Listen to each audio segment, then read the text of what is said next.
I am so glad Lincoln Riley agrees with me. He said the keys to USC success in 2026 are going to be determined on the road. Also, Killian O'Connor, we know he's out for the year. We know Jahkeem Stewart, he's out for a few weeks. In USC, they might be getting another player in the trenches. I have some huge recruiting news on this episode of Locked On USC.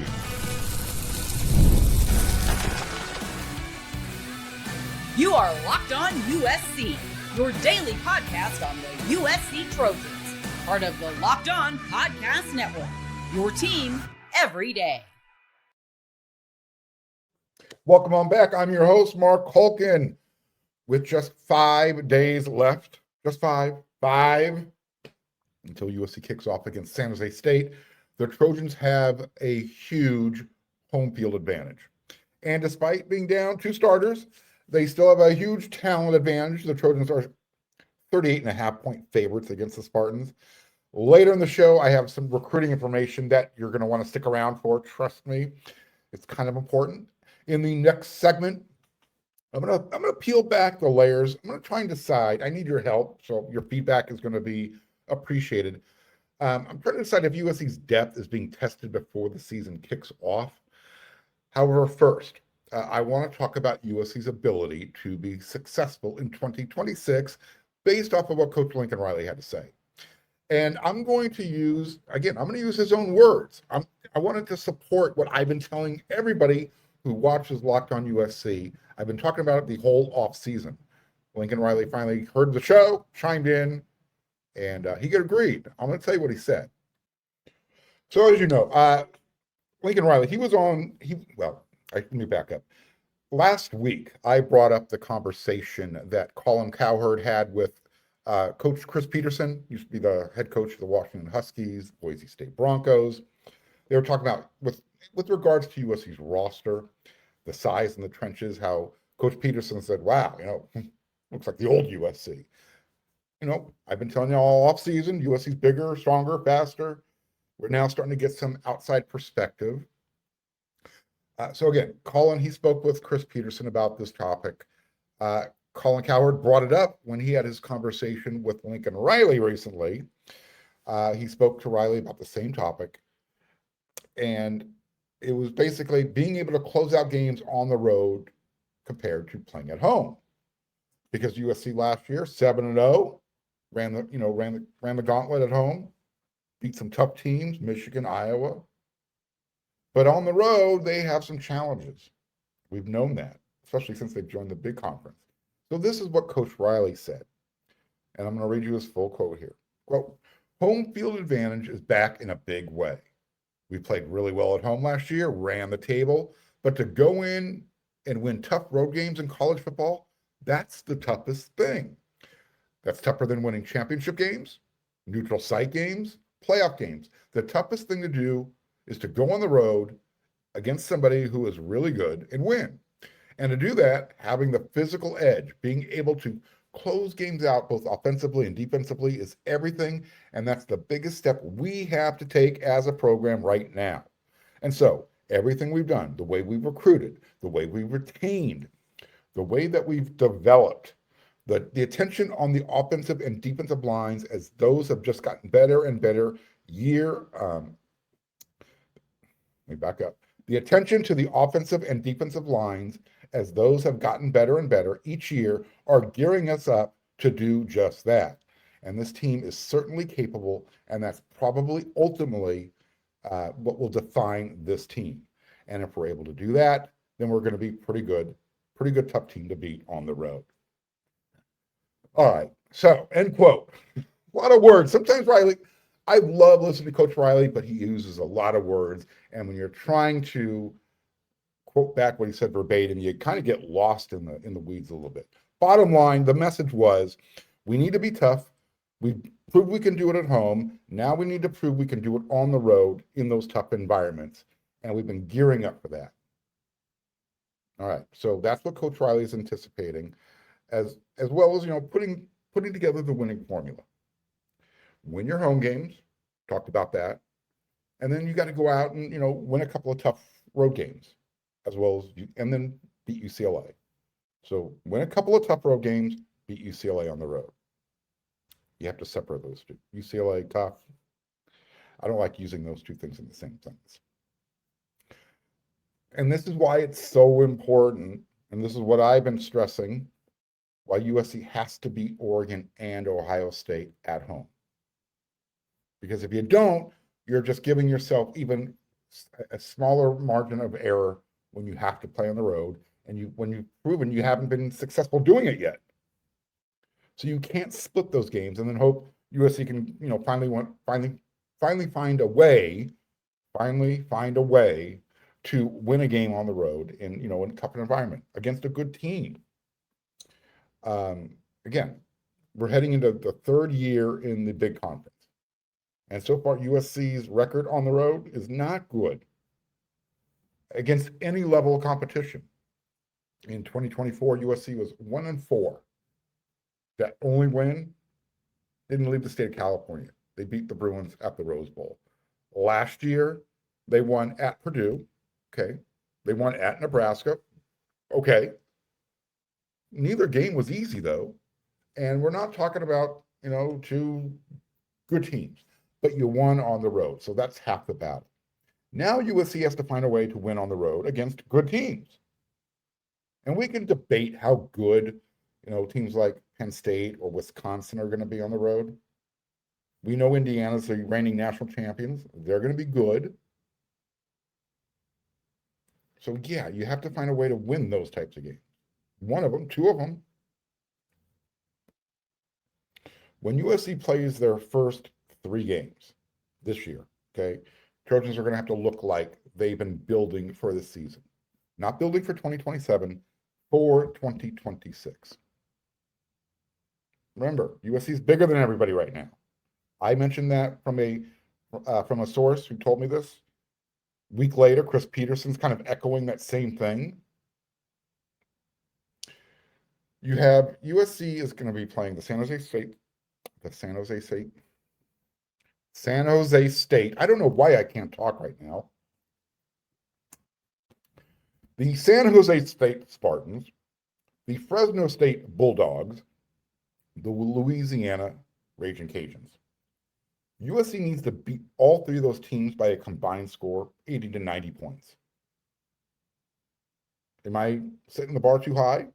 If USC is a good team and you're playing 3 bad teams and you have to dominate at home, I don't think I'm setting the bar too high at all. Reminding everybody, USC is a 38.5-point favorite against San Jose State. And that I don't think the line is going to move because Killian O'Connor isn't going to be available, let alone Jahkeem Stewart. USC's defense, with or without Jahkeem Stewart, has to look the part. Because we're not going to really know what that defense is all about until they hit the road and go play at Rutgers. We need to know whether or not the run defense is good.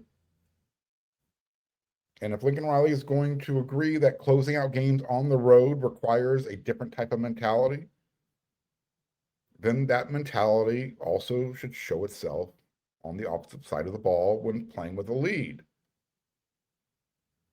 Do not let the PJ Flex of the world prove you wrong. Run the ball with your guys. Finish the game out. If one of the goals for the last 5 years was to make this team bigger, especially in the trenches, now's the time to lean into that. Do it at Rutgers, again, when USC leads in the 4th quarter. Let's rest Jaden Mayava's arm. Let's rest Jonas Williams' arm. Let's allow the running backs to do their thing, and in return, allow the defense just to kind of pin their ears back and get after the quarterback. Get into the backfield. Everyone already knows USC is down 2 starters, okay? But that's not the question that needs to be answered in the next segment. And I'll tell you, if USC is getting a commitment this week, that's all coming up next.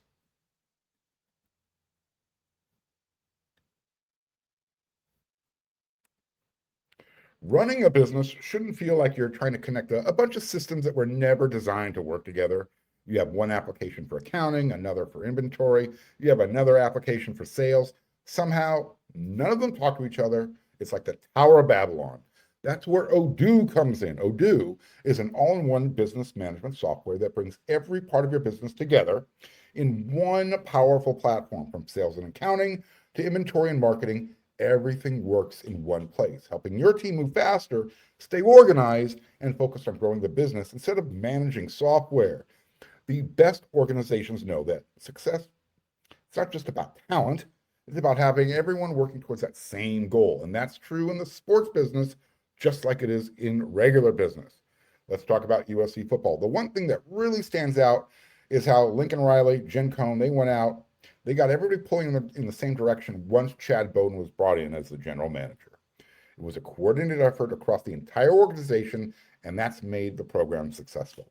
Great organizations win because operations matter, and that's why you should let Odoo do the job for you. Try it for free today at odoo.com/lockedon. That's O-D like David, OO.com/lockedon.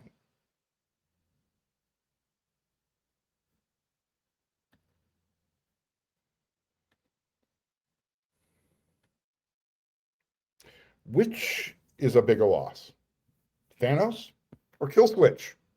Yeah, that's Killian O'Connor's nickname. I'm thinking if this was a Marvel movie, we'd be talking about two main characters who are key to USC's success this season. I've said that I consider the center position to be the second most important position on the roster. I mean, he's literally the only guy who touches the ball more than the quarterback on every offensive play. That's not a trick statement. Center touches it every offensive play. The quarterback, not necessarily. Think about it. So this isn't so much about the depth, because both rooms are stacked, regardless of the offensive line room or if it's the defensive line room. There are plenty of chess pieces in there for Coach Hansen and for Coach Skylar Jones and Coach Stewart to use. And Gary Patterson, he's running the whole defensive side of the ball. He'll be fine. It's not like he hasn't worked with less before and gotten more results. I think we'll be fine there. So again, just beyond snapping the balls, let's just talk about the loss of Killian O'Connor. Let's talk about what's going to be the bigger impact. So snapping the ball, okay, the centers also has to call out the offensive line calls, right? You got to make sure everyone knows their assignments. I have complete, total confidence in Tobias Raymond's ability to handle the physical aspect of the job. Seen it happen. He can do it. I mean, he's been taking reps and doing it all spring, summer, fall camp. And I really truly believe he's got the mental part of the job down too, especially based on what I saw during practices. Not allowed to talk about it, but I think we're close enough to the real thing that I can say, hey, I saw Tobias Raymond. He's going to be able to handle the job. He was able to do it against USC's defense. The only thing now, obviously, we need to see him do it in the game against a team in a different colored jersey.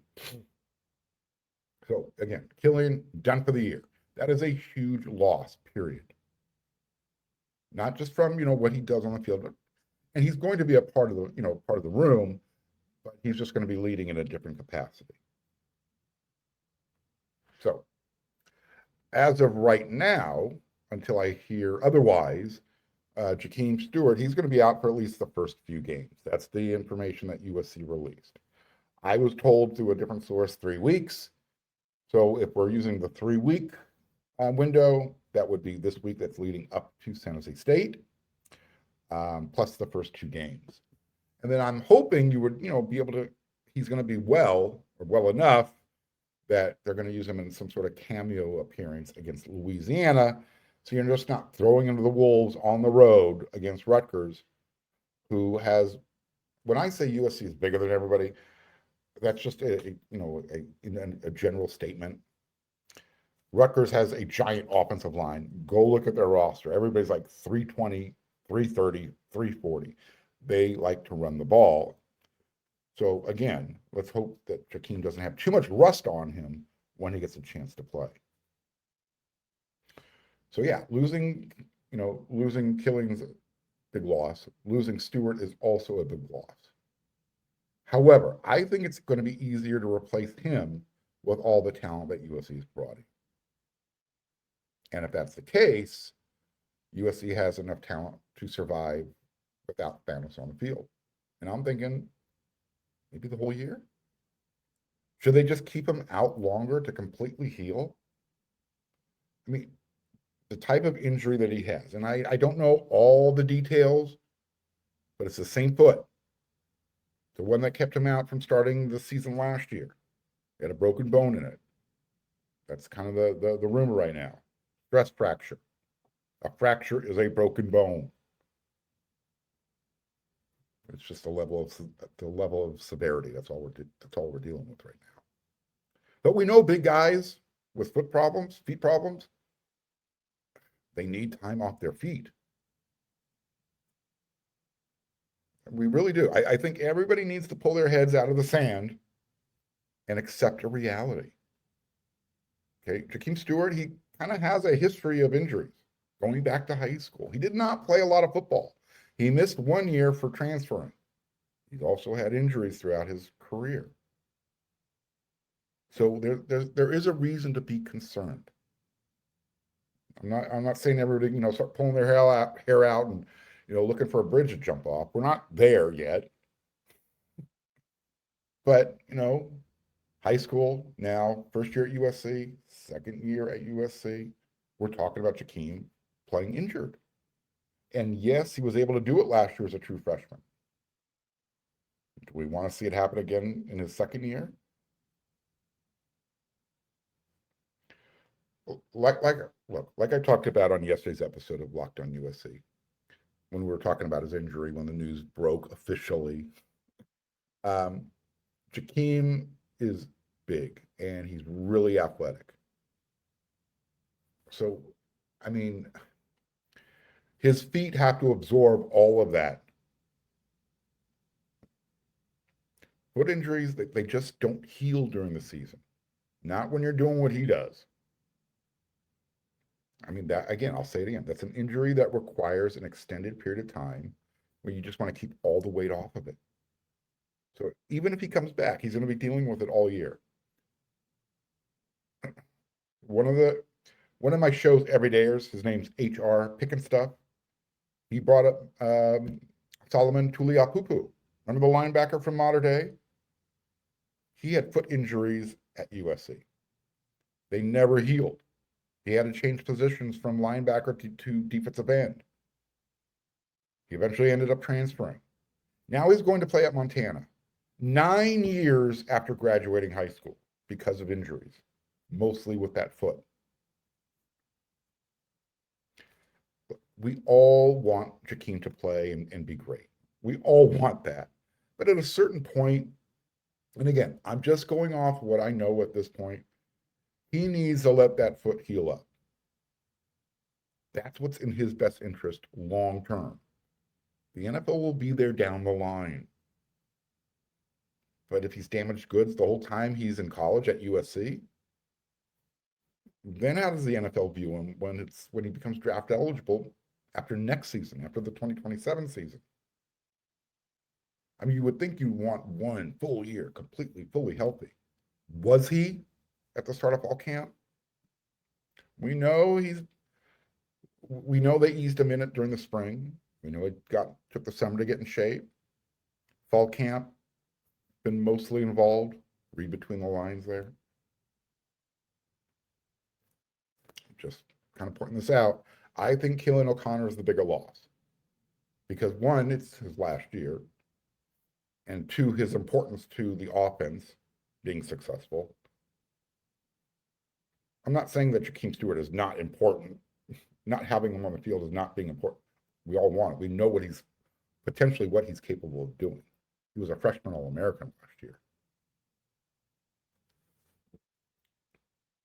We want to see him do it healthy, that's all. All right.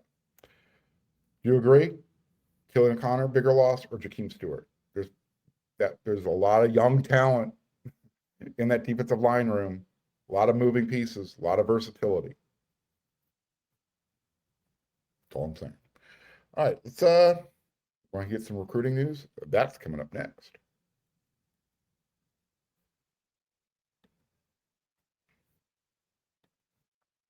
Locked on USC is brought to you by FanDuel. Baseball fans, if you think you know who's hitting a home run today, FanDuel is giving you a free chance to call your shot with daily dingers. It's easy to play. Just make your free pick for who you think's going to hit a home run in their game. And if you're right, you're going to receive a profit boost that you can use on your next bet for a chance at extra winnings. Best of all, you can make a free pick every day throughout the rest of Major League Baseball season. Daily Dingers is another fun way to stay engaged with everyday's games, whether you're following your favorite team, keeping an eye on the matchups across the league, whatever you want to do, FanDuel's there for you with the Major League Baseball. Every game has someone capable of going deep. And if you're a Dodger fan, you know that's Shohei Ohtani, you know that's Max Muncy, you know that's Freddie Freeman. There's a lot of dudes that can go deep for the Dodgers. I love when Shohei comes to bat because I want to see how far he can hit it. I love watching Max Muncy's bat flips. So if you're ready to play your game today, join all the action at FanDuel.com. That's FanDuel.com to play your daily dingers. Make your free pick on who's going to hit that home run. Play ball, swing for the fences on FanDuel, an official partner of Major League Baseball.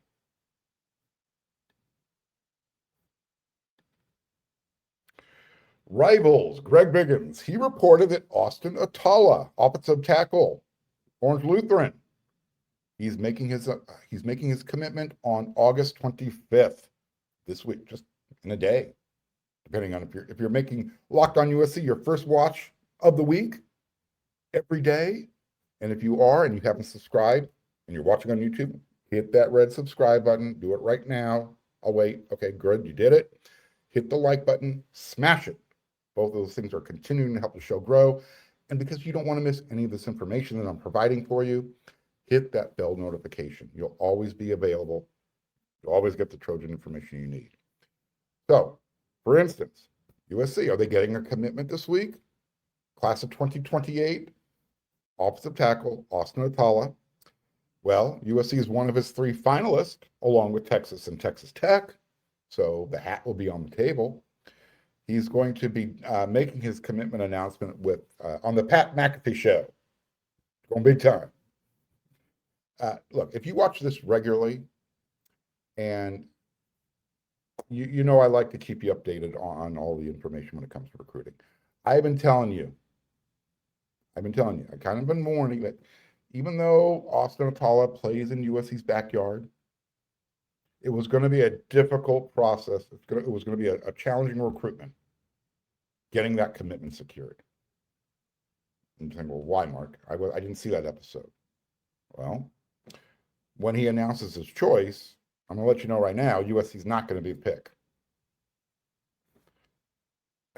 He plays at Orange Lutheran High School. One of his teammates there is already committed to the University of Texas. He's another offensive lineman. I don't think he's going to Texas, though. Like I said, USC will have a hat on the table. The Longhorns will have a hat on the table. Texas Tech will have a hat on the table. This is what he told Rivals. I'm going to be committing on the Pat McAfee show on Tuesday, August 25th at 10 a.m. Pacific. I feel I'm ready. I'm excited to get this done. I've kind of grown tired of the recruiting process, and I've known where I wanted to go for over a month now. This isn't a spur-of-the-moment decision. I know what I want to do, and I feel good about it, so I don't see any reason to put it off, end quote. Again, just to remind everybody why USC was facing an uphill battle with his recruitment.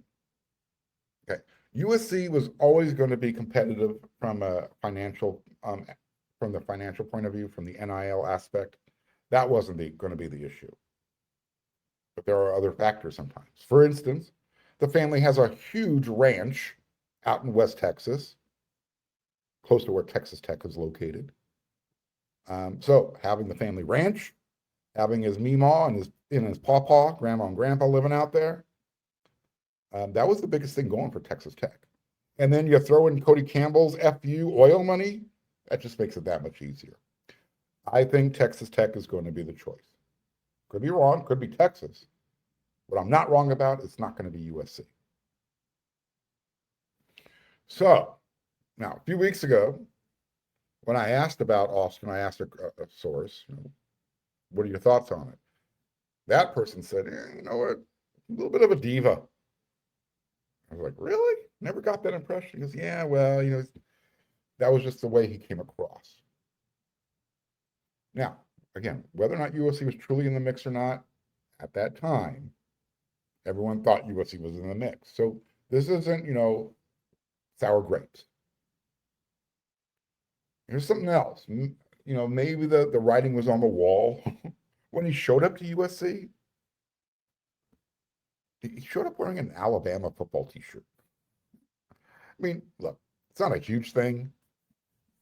The kids have gear from, programs all over the country. Wear it at your own practice, right?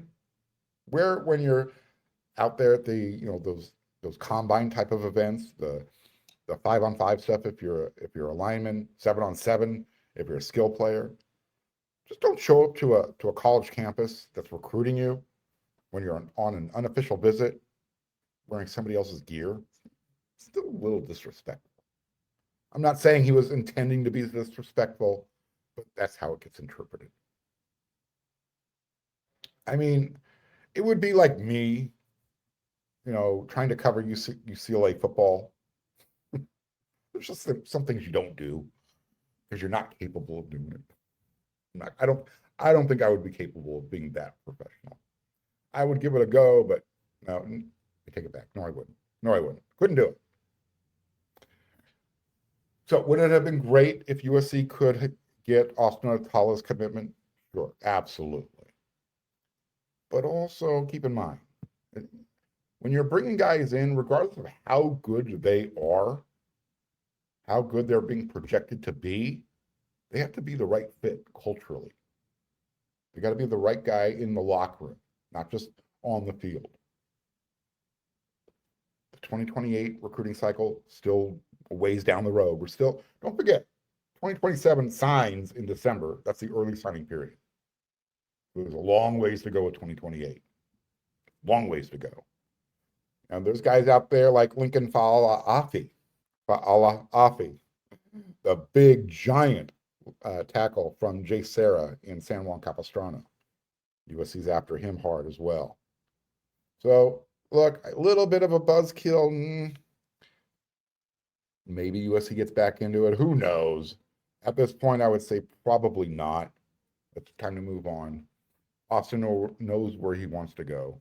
And I think he feels comfortable playing in the state of Texas, even though it's farther away from home from mom and dad. He has family to lean into. He's got the ranch. And if NIL is going to be part of this deal as well, he's going to be taken care of. I'll have more recruiting information for you this week. You're going to tune into Locked On USC every single day. Your first listen, your first watch every day here on YouTube. So make sure you're subscribed. Make sure you smash that thumbs up. Click that bell notification. I'll be back with another episode tomorrow. That's what we do. If we have some late breaking news, I'll pop in with another episode. You'll get that bonus stuff.